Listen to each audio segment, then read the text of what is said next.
So Deepak Chopra is a controversial figure within certain elements of the scientific community because he's so knowledgeable in so many areas: neuroscience, psychology, medicine. He's a medical doctor, genetics. I mean, he absorbs like a sponge all the research that's done out there. He promotes and sponsors and hosts many conferences of intellectuals and scientists in academia. So, and he's a promoter of scientific knowledge and information to the public. So we see a man who is devoted to spreading knowledge of reality, of truth, of answers that we're all searching for, seeking and tying science in back to the ancient wisdom. So he's castigated among the atheists of science. When I say atheists of science, I mean atheists in the sense that they don't believe in what's the new evidence.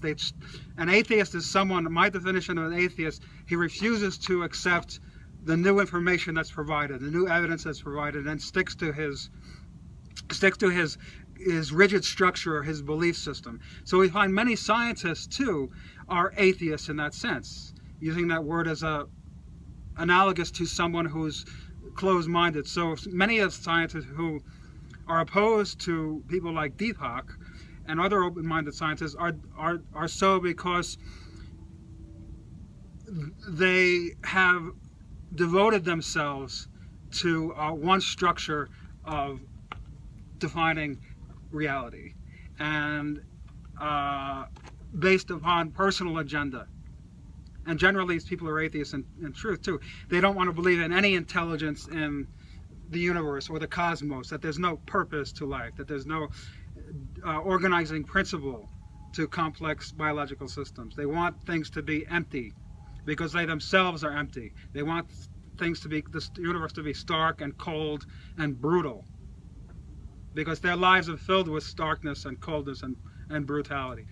So, but we see the true scientists who are open-minded to the new evidence, and Deepak is one of those that will take the risk.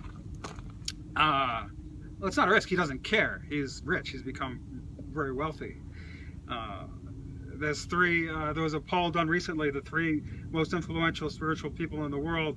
Number 3 was the Pope, number 2 was the Dalai Lama, number 1 was Deepak. So he doesn't care what scientists think about him, and he's involved in all the legitimate research that's being done in consciousness studies. And consciousness studies is on top right now, on top of in the scientific community, in physics, in chemistry, and neurobiology, and physiology.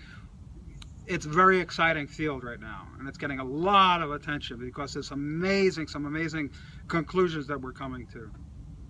So watch, it's interesting how the scientists are unwilling to make conclusions based upon the evidence because they're afraid of ruining their careers, but Deepak will draw them out and tie it into this spiritual search of holistic sense of health and happiness and contentment in life and longevity, and the evolution of social systems, and eventually becoming a global community in tune with nature instead of destroying ourselves and bringing an early demise to the human race, right? So these are the answers, the questions we're searching for, and it's being provided by science now.